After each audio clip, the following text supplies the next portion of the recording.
Bonjour à tous, bonjour à tous, bonjour à tous, bonjour à tous. J'espère que vous allez très bien. Aujourd'hui on se retrouve pour, je l'espère, un premier épisode d'une nouvelle petite série qui va porter sur ma lecture préférée de chaque mois. Vous n'êtes certainement pas sans savoir que j'adore lire. Je lis beaucoup, surtout quand je suis en vacances. Et je fais régulièrement des petites updates à chaque fois que j'ai fini un livre sur Instagram. Donc je vous conseille fortement de me suivre si ça vous intéresse, si vous aimez lire, si vous aimez les suggestions de livres. Puisque en fait à chaque fois que je termine un livre, je lui mets une petite note avec quelques commentaires pour vous dire globalement ce que j'en ai pensé. Et c'est vrai que moi je trouve que la lecture c'est vraiment hyper ASMRisant. Et c'est un sujet que je trouve très calmant, très relaxant. Et donc qui est plutôt sympa à aborder en vidéo ASMR. Et donc vous êtes plusieurs à m'avoir dit que vous aimez beaucoup les vidéos où je parle de livres. Ce serait sympa que je m'étende un petit peu plus davantage sur mes livres préférés. Donc je me suis dit pourquoi pas en fait sélectionner un, un seul livre qui m'a particulièrement plu par mois.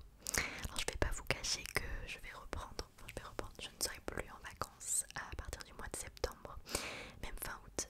Je vais commencer mon master MEF premier degré, donc master 1, et je pense que j'aurai peut-être pas forcément le temps de lire beaucoup. J'espère quand même un livre par mois que je pourrais quand même vous présenter. Mais là ce mois-ci j'en ai lu plusieurs, peut-être 3 ou 4 durant le mois de juin. Et en fait le dernier que j'ai lu, ça a clairement été mon préféré, en tout cas celui qui m'a le plus marqué. Je tiens quand même à faire une petite mention honorable à Roule, donc R-U-L-E, R-U-L-E, qui veut dire régner en anglais, de Hélène Goodlett. Donc c'est le premier tome, il me semble, peut-être d'une trilogie. En tout cas j'ai acheté le tome 2 qui s'appelle Rise. Et en fait j'ai beaucoup aimé ce livre là aussi, qui traite en fait de 3 héritières qui doivent se battre pour accéder au trône. Et en fait j'aime beaucoup les histoires qui se passent un peu, comment dire, au temps médiéval, ou en tout cas qui portent sur la cour, sur des rois, des reines, des princesses. J'aime beaucoup, et j'aime beaucoup surtout quand c'est dans un univers un peu fantastique, où par exemple on peut avoir des pouvoirs ou des choses comme ça, parce que dans le même goût, Grisha, c'est un petit peu dans le même goût en quelque sorte.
sachez à peu près de quoi ça parle, parce que sinon je vais vous embrouiller. Personne ne parle de l'année de grâce, c'est interdit. Nous aurions soi-disant le pouvoir d'attirer les hommes et de rendre les épouses folles de jalousie. Notre peau dégagerait l'essence pure de la jeune fille, de la femme en devenir. C'est pourquoi nous sommes bannis l'année de nos 16 ans. Notre magie doit se dissiper dans la nature afin que nous puissions réintégrer la communauté. Pourtant je ne me sens ni magique ni puissante. Un an d'exil en forêt, un an d'épreuve. On ne revient pas indemne de l'année de grâce si on en revient. Donc ça c'est pour le résumé et il y a 2 petits commentaires en dessous, dont un que j'ai trouvé être un parfait résumé de ce livre. Un roman d'exception dans la lignée de la Servante écarlate, Sa Majesté des Mouches et Hunger Games, Goodreads. Effrayant, poignant, obsédant, Kirkus Review. Petit aparté, Goodreads, c'est l'application que j'utilise pour répertorier les livres que j'ai lus, que j'aimerais lire, que j'ai dans ma bibliothèque, enfin tout ça. Je vous la conseille fortement, par contre elle n'est que en anglais, mais elle est hyper pratique et même pour découvrir d'autres livres elle est super. Bref, pour en revenir à l'année de grâce, donc vous l'aurez compris, en fait c'est une année où toutes les filles de 16 ans de cette communauté sont bannies sur une espèce d'île où elles ont un campement et où elles doivent survivre tout simplement pendant un an. Et soi-disant parce qu'elles ont une sorte de magie irrésistible qui fait que voilà, les hommes deviennent fous, en tout cas ne peuvent pas leur résister, et qu'elles peuvent en fait user de cette magie contre les hommes. Donc déjà rien que le résumé m'avait trop fait envie, parce que oui c'est ça, ça me rappelait un petit peu Hunger Games, et puis tout en étant dans un univers quand même relativement féministe, ou en tout cas qui pose des questions sur l'égalité homme-femme, et ça j'adore ça. Alors moi j'ai lu La Servante écarlate et j'ai pas aimé du tout. J'ai dû le lire pour un de mes cours quand j'étais à l'université d'Ottawa. Je l'ai lu en anglais, j'ai pas aimé. J'ai trouvé ça ultra déprimant, redondant, un peu ennuyant. Non, vraiment très très bof. Mais ceci dit, l'année de grâce m'y a quand même beaucoup fait penser, mais en fait en beaucoup mieux. Et Sa Majesté des Mouches m'alors complètement, puisque les filles se retrouvent livrées à elles-mêmes et que vous vous en douterez, elles s'en prennent un petit peu les unes aux autres. Et après Hunger Games, bah oui, de toute façon elles sont un petit peu comme jetées dans une arène. Hop, vous avez un an et vous devez survivre avec très peu de vivres et sans aide de personne. Et ce qui m'a un peu gênée tout en faisant que c'est l'une des raisons pour lesquelles j'ai lu en une journée, c'est qu'il n'y a pas vraiment de chapitre. Je vais vous montrer. En fait, le livre est séparé en saisons. Donc ça montre le début d'une saison. Et ensuite, ce qui fait en fait office de chapitre, faut que je trouve, c'est ces petites choses-là. En tout cas pour moi, c'était ça qui faisait office de chapitre, même si je me suis quasiment pas arrêtée. Ça m'a un petit peu gênée au début parce que moi, je suis un peu tarée avec les chapitres. Je m'arrête soit sur un chapitre pair, soit sur un chapitre de 5 en 5. Donc là, vous imaginez bien que ne pas avoir de numéro, rien du tout, ça m'a un peu perturbée. Mais en fait, ça m'a forcée à tout lire d'un coup. Parce que déjà, je voulais trop connaître la suite. Et ensuite, ça me gênait de pas pouvoir m'arrêter sur un chapitre et que je m'arrête un peu sur une page au hasard. Je déteste ça. Presque autant que les gens qui cornent les pages des livres. Ah, quelle horreur. Mais du coup, un point négatif qui en fait s'est révélé très positif. Et sinon, qu'est-ce que je peux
j'ai quand même envie de le conseiller à ma nièce de 13 ans, même si franchement il est un peu difficile à lire parce qu'il est, il est dur, voilà, ça reflète un petit peu la nature humaine, ça fait réfléchir et on se dit c'est chaud quand même. Mais vraiment un excellent livre, je ne peux que vous le conseiller si vous avez aimé Hunger Games, si vous êtes un peu, comment dire, si vous avez aimé La Servante écarlate, si vous aimez les livres qui traitent un peu d'une dystopie, parce que c'est clairement une dystopie, et puis même qui pose des questions en fait sur l'humanité, sur comment on fonctionne, et sur les inégalités qui existent encore de nos jours. Alors pour vous faire saliver davantage, je vous propose de vous lire le tout début du livre, donc avant la saison d'automne, c'est peut-être 2 pages. Et je voulais aussi vous montrer, je l'ai montré sur Instagram, la petite signature qui est au début, je sais pas, moi-même je sais même pas comment ça s'appelle, une dédicace. Ouais. Je suis un peu grave. À toutes nos filles et à celles et ceux qui les vénèrent. J'ai trouvé ça vraiment joli. Alors il y a 2 petites citations avant l'extrait que je vais vous lire. Un rat dans un labyrinthe est libre d'aller où il veut, tant qu'il reste dans le labyrinthe.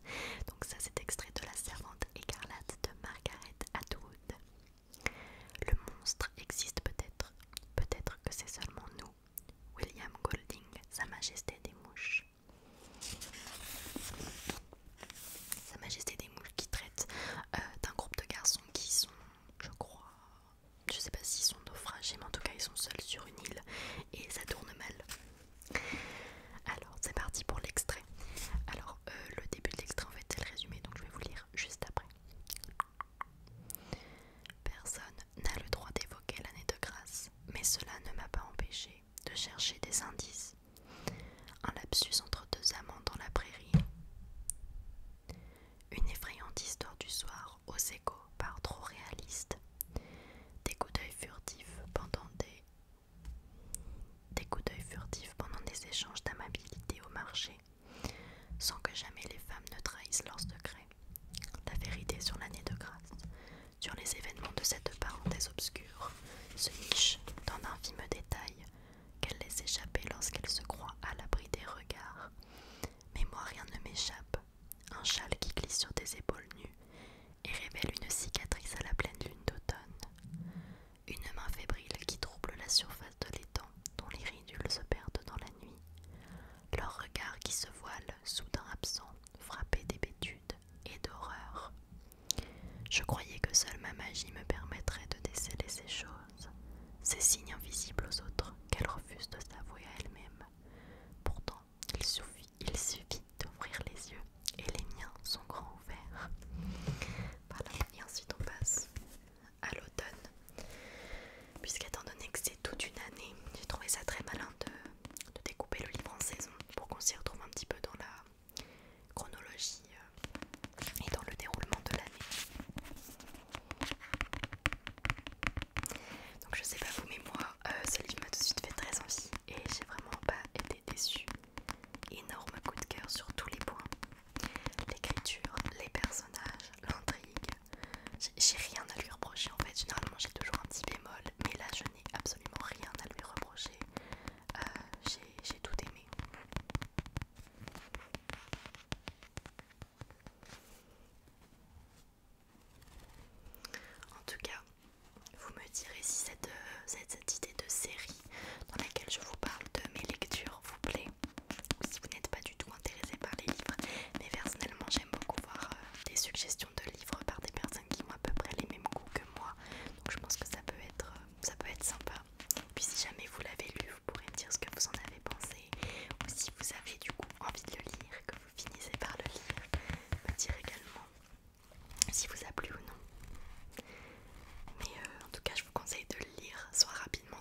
Bisous.